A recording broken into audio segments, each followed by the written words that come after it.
Good morning. Our opening hymn today is number 298, Wake Now My Senses. I'm so excited to introduce this hymn because this particular performance that you're about to see was a gift by this congregation in partnership with the UU Church of Greensboro in celebration of my ordination. It's a cherished gift that I will keep for the rest of my life. And unfortunately, we had a technical issue and weren't actually able to play it during the service. So I'm thrilled that we have the opportunity to share it with you today. Thank you all for everything that you've done to help me in celebrating my ordination. And for this video, a special thank you to Glenn for putting it together. And now please rise and body your spirit for number 298. Wake Now My Senses.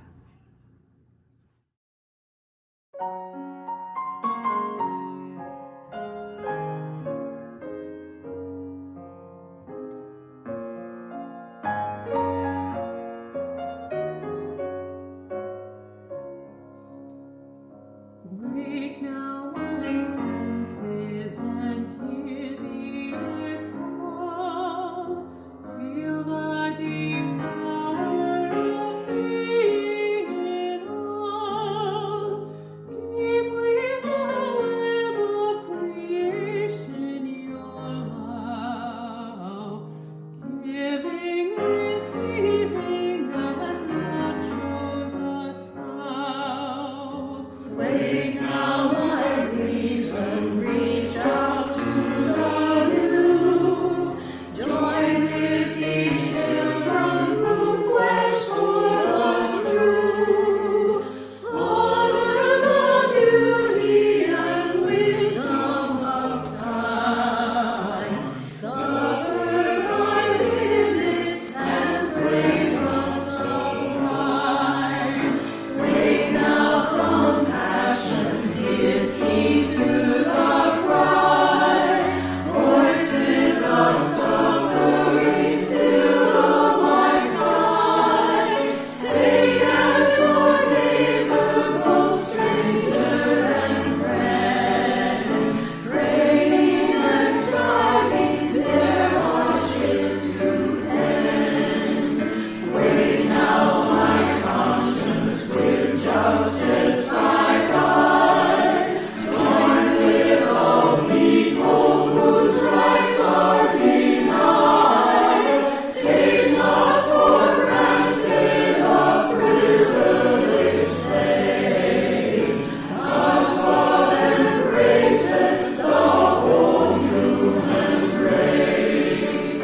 Wake now my vision of ministry clear. Brighten my pathway with radiant sincere.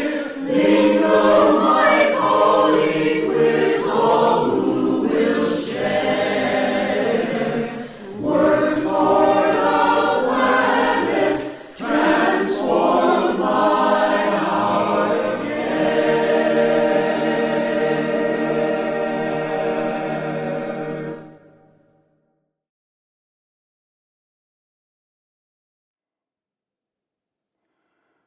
Good morning and welcome to the Community Church of Chapel Hill Unitarian Universalist Sunday virtual service. My name is Bill Rote, a member of the Worship Associates Ministry here at the church. Whoever you are, whomever you love, however you arrived at this beloved place, you are welcome here. Our minister is Reverend Thom Belote. He's off this week, and our guest speaker is Lisa Garcia-Sampson. Lisa serves as the executive director of Forward Together, the Unitarian Universalist Justice Ministry of North Carolina. In this role, she has the pleasure of working alongside the UUs across the state to do justice work spanning racial, economic, immigrant, environmental, and electoral justice. She is also our church's affiliated community minister and supports our Immigrant Justice Initiative and Side with Love team.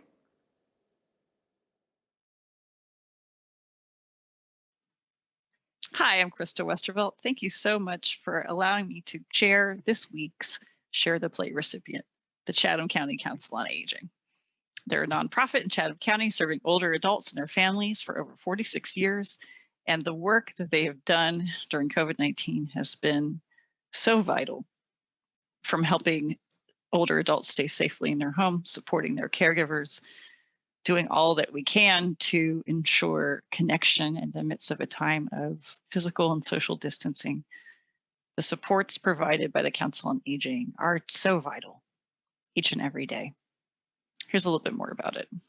We all long to age in place and remain in our homes. The Chatham County Council on Aging is able to provide services to help people remain in their homes and feel safe in doing so. We're still here working very hard for seniors and their families.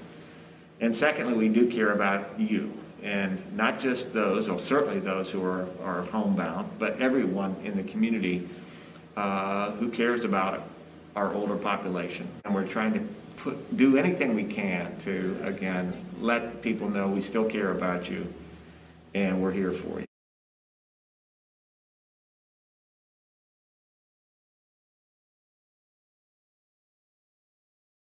Again, thank you so much. We hope that you'll give generously to the Council on Aging through Share the Plate, and thank you for your support. The best way to make a contribution is through the Give Now section of the virtual service page. You may use this approach for up to 5 days after the service. To give after Thursday, write a check payable to the church noting STP on the memo line. Mail the check to Dana Lundquist at the church's address. Thank you.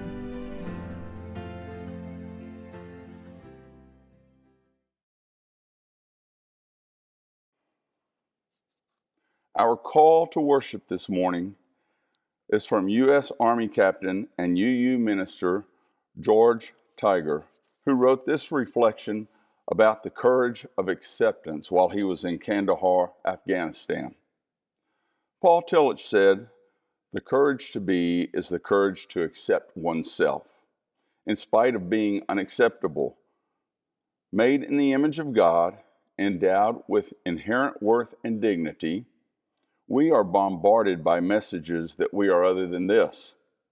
We are told we must be something other than ourselves to be accepted. There is another message out there taught by great religious prophets and teachers throughout history. That message is simply this: you are accepted. There is nothing you need to do or believe or to say to earn this universal, unconditional acceptance. But to really believe this in your bones, you need to find the courage to be. You may ask, the courage to be what? The answer is startlingly uncomplicated. You need the courage to be. Just to be. Not to be this thing or that thing. Not to be anything at all, but just to be, just as you are, accepted by God and yourself as a being of worth. Start with this, and you will learn exactly who you are."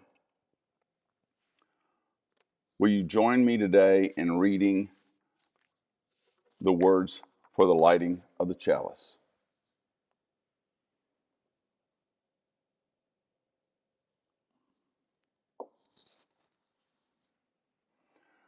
We light the chalice of our living tradition with these words: to face the world's shadows, a chalice of light. To face the world's coldness, a chalice of warmth. To face the world's terrors, a chalice of courage. To face the world's turmoil, a chalice of peace. May its glow fill our spirits, our hearts, and our lives.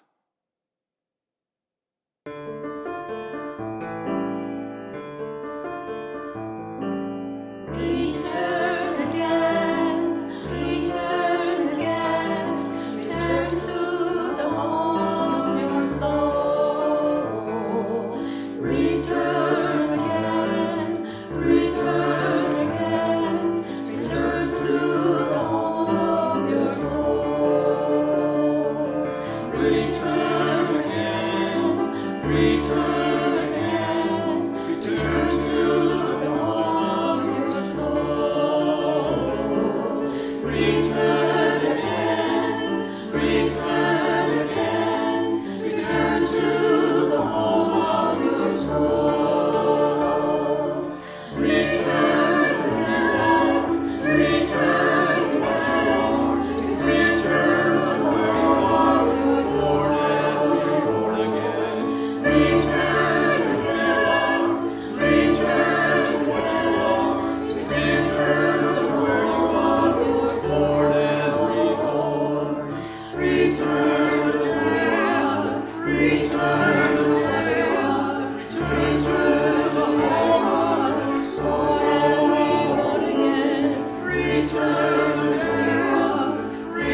Good morning. Our reading today comes from the researcher storyteller Brené Brown, and it is an excerpt from her book, Braving the Wilderness. True belonging is the spiritual practice of believing in and belonging to yourself so deeply that you can share your most authentic self with the world and find sacredness in both being a part of something and standing alone in the wilderness. True belonging doesn't require you to change who you are. It requires you to be who you are.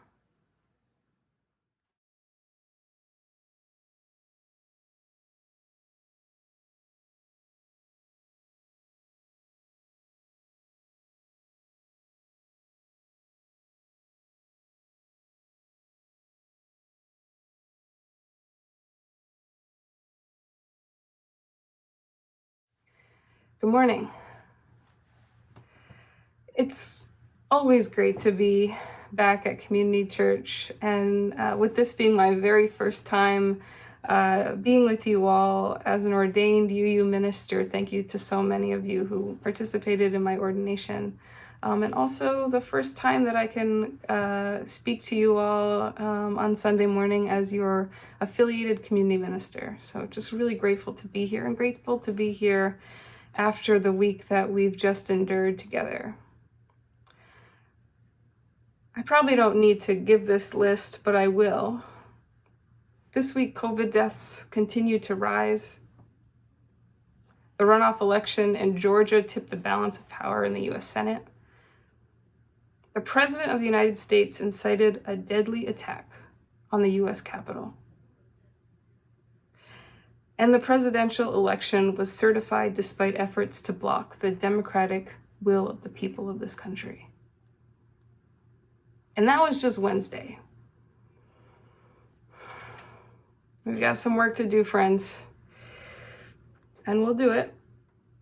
I'll say a little bit more about that towards the end of my sermon, but let me just start by saying I hope you had a wonderful holiday.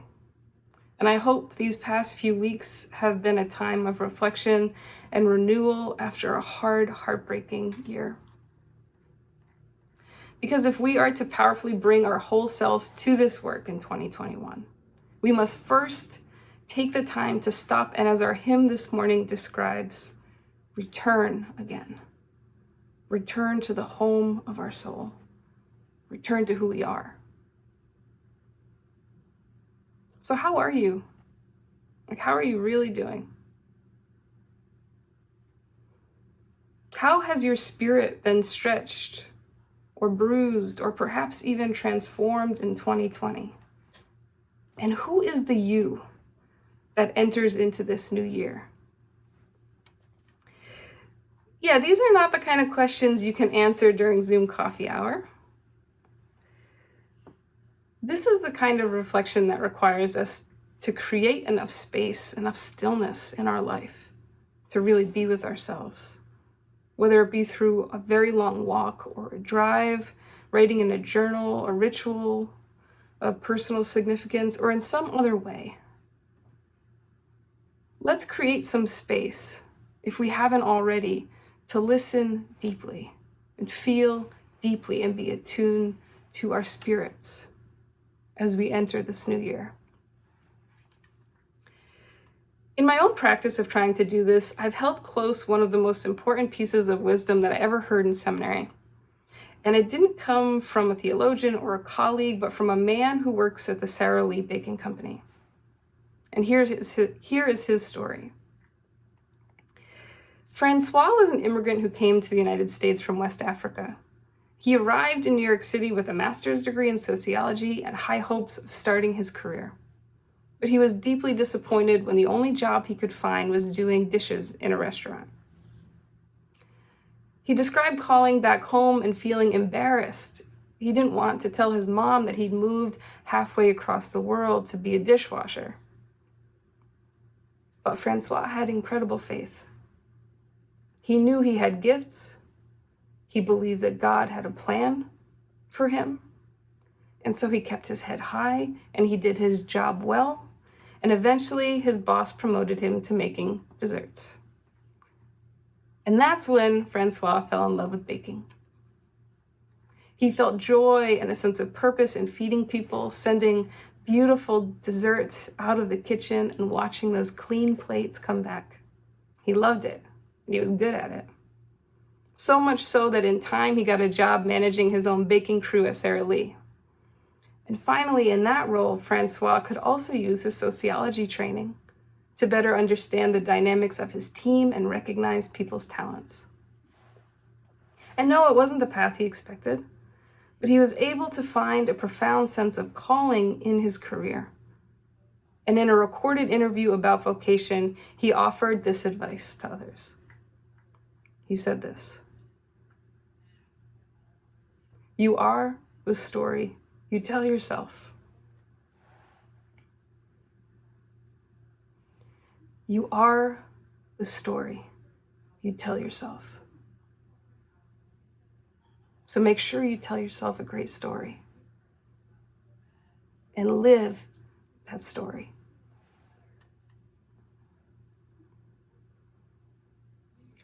Whether we do it consciously or not, we each move through this world with a story. We're meaning makers. That's what we are hardwired to do. And that story, it shapes our sense of who we are and what we're worth and how we experience this world. So you bet it matters. It matters a great deal what that story is. In my time thinking about this statement, I've tried to reflect on what actually makes for a great story. And here's what I have come up with. First, I believe that a great story centers our gifts and, above all, our sacred worth. And that is what we see with Francois. Even in New York City, all alone with no one there to remind him of his worth, his story anchored him. He knew who he was. He knew what he could offer and that he was loved. Of course, that's easier said than done. And I believe we are all called to build that muscle, to develop that spiritual practice and spiritual tools that can help us powerfully narrate that great story of our life.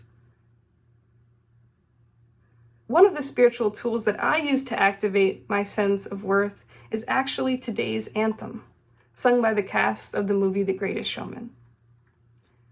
It is literally saying, I am marching on to the beat that I drum. I am brave, I am bruised, I am who I'm meant to be. Back when I used to drive places to preach, I used to listen to this song every time I would drive to a church on Sunday. And now often I start my day with that video. It's part of the soundtrack of my life. And simply put, that song makes me feel the way I want to feel. It helps me to believe deep in my bones the things that I want to believe about myself and about the world. Maybe you have a song like that in your life, or several. And the thing that makes that rehearsal video particularly powerful is that Chalice, the lead singer in that anthem, she knows the profound truth of that song. And yet, at first she's afraid. At first, her lips quiver. But she keeps going, and the chorus behind her and the beat of the drum lift her, and she finds her power. And boy, does she find her power. And I love that because sometimes my lips quiver. Sometimes, some days I am filled with doubt. And I need something to help me activate that truth of my worth.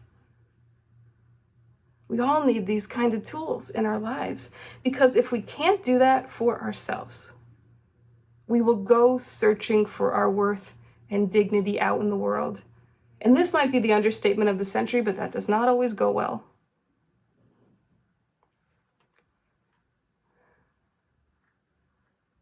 And here's the other reason why this is so important.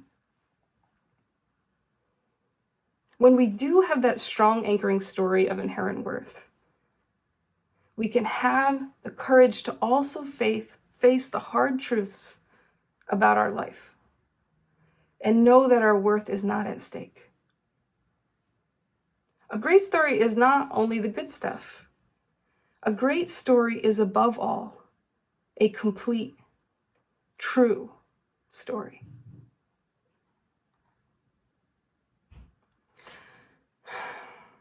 Of course, it's tempting to tell the story that leaves out the parts of us that are hard to look at, that don't fit our idea of who we want to be, of who we want to be seen as. But we've got to honestly look at our whole life, including the tender stuff.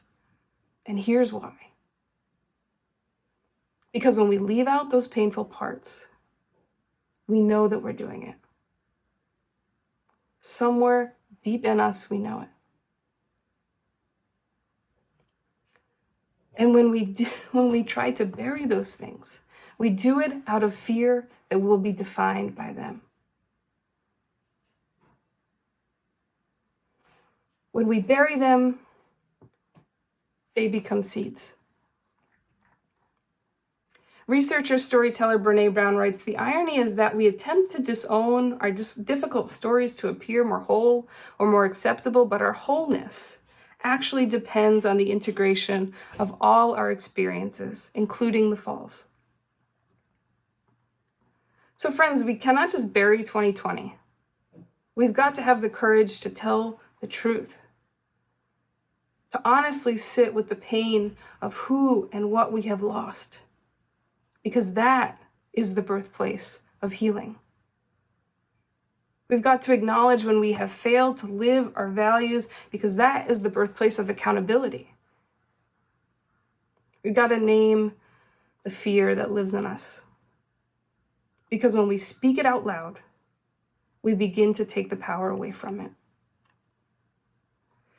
We look at the tender stuff so that we can live with the tender stuff, so that we can move through this world from a place of wholeness. When we have the courage to tell the truth about ourselves, about our life, we will experience the peace of belonging to ourselves. And when we don't do that, it results in days like Wednesday. What we have seen this week, what we have seen over the past 4 years, is a man who is desperately afraid to look in the mirror. You might think, no, Trump loves looking at in the mirror. But hear me out. I think at some point in his life, and I bet it was at some point early in his life, a story was instilled in him. Not that he was great, the best, unconditionally worthy of love and belonging, no. Early on in his life, he inherited a story that if you don't have power, you don't have worth. That if you show weakness, vulnerability, and God forbid, if you are a loser, you will never be loved. You will never belong. You will never be enough.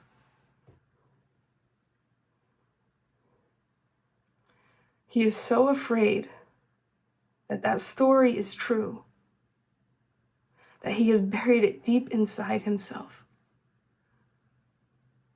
But just as all seeds do, it has surfaced. And we are now all living with and subject to the dangerous manifestations of that fear and pain and insecurity.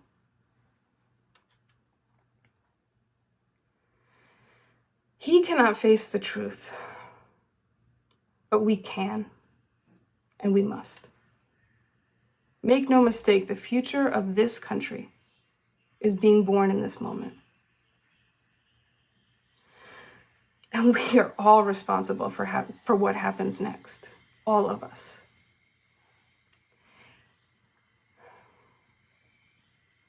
If anything that has happened this last week, or if anything that has happened in this last year has surprised us, if we have at some point uttered the words, "I never thought this could happen in the US," then we are not yet seeing the whole truth about this country.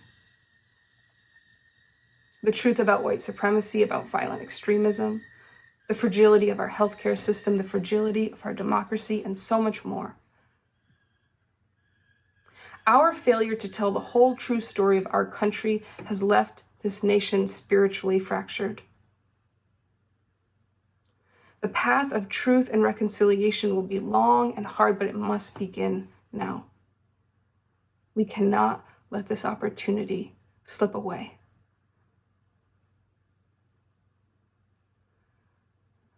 And here's where faith comes in. Do you believe it's possible? Really, deeply, do you believe that it's possible? We have to get to that place. We have to get to a place where we believe that there is a pathway to healing and reconciliation, and we have to get ready to will that vision into existence.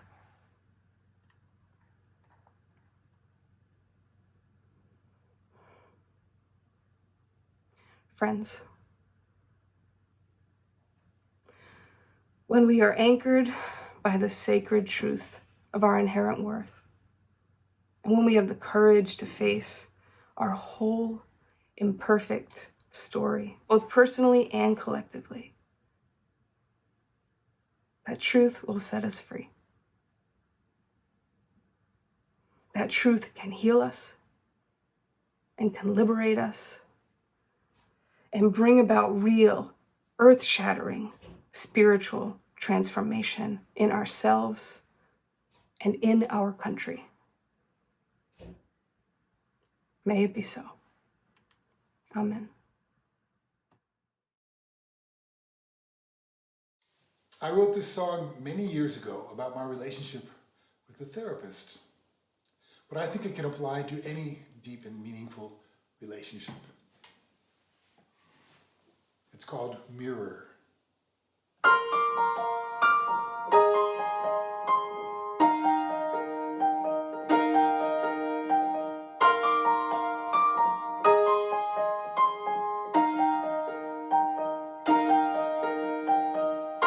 I come to you to see me, to see me.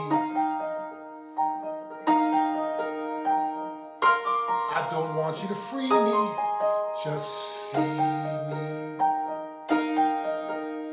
Refusing to cry, that's how I came to you. Refusing to die, to the notion of knowing. I said I was shy, you simply said said, I like you. I got nervous, you got nervous. I sat upright, and so did you. To learn how to cry, that was my goal, I said. I told you a lie, and you looked at me sadly. I thought you would cry. Instead I saw I love you. I said thank you. You said thank you.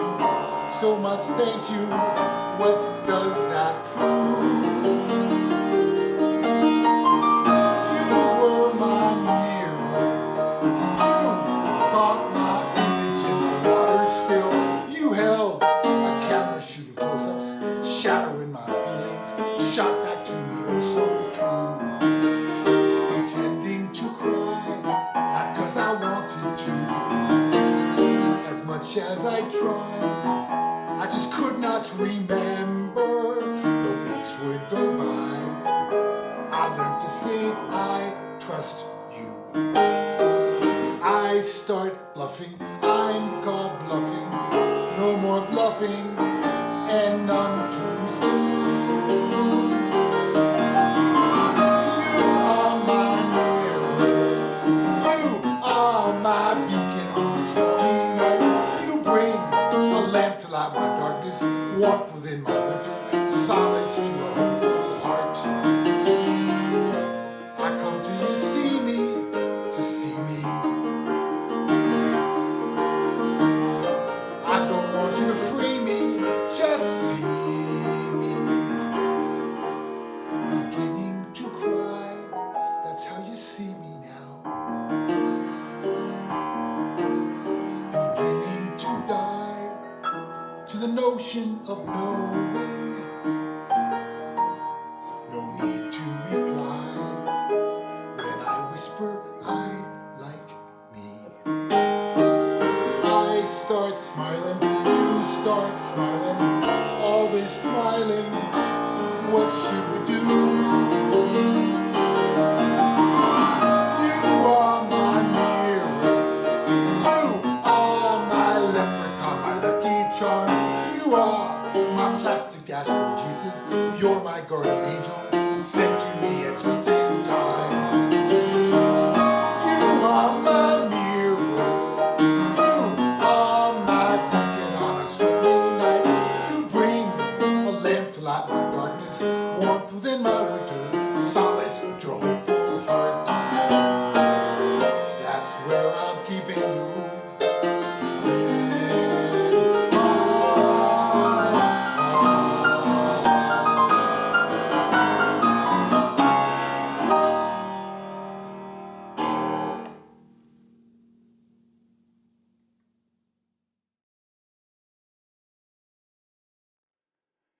Each week, we hold a time in our service for recognizing the joys and sorrows of those in our church community.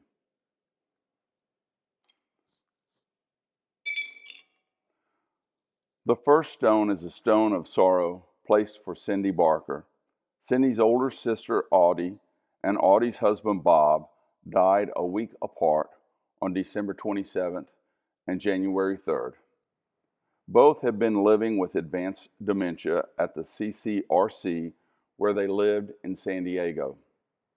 We hold Cindy in our hearts for this loss, especially the loss of losing her last sibling.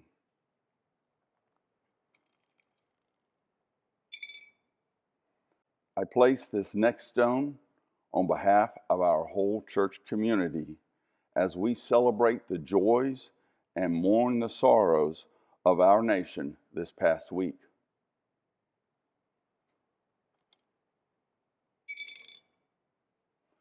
A final stone is placed for all the joys and sorrows that we hold in our hearts.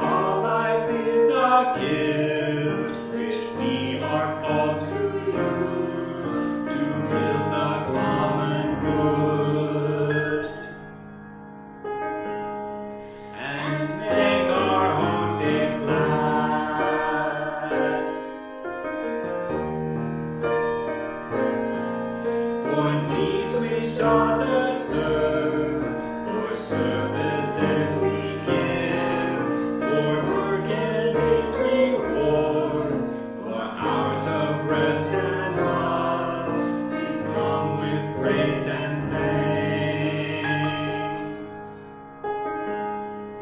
For all that is our life,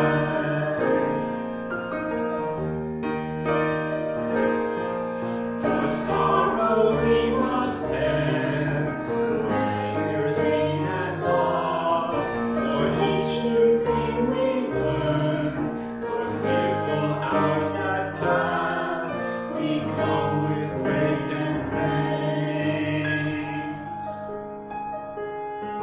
For all that is our life,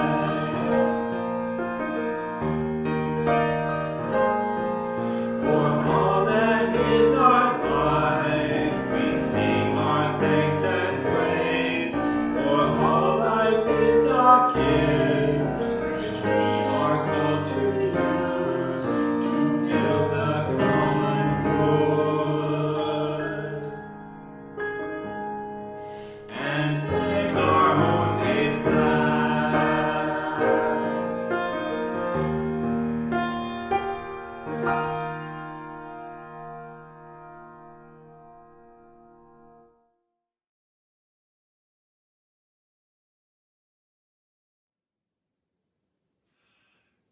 The words by which we extinguish the chalice are these: we extinguish this flame, but not the light of truth, the warmth of community, or the fire of commitment.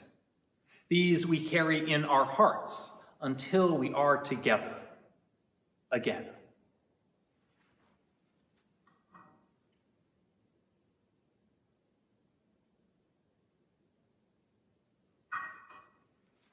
Please join in singing Shalom.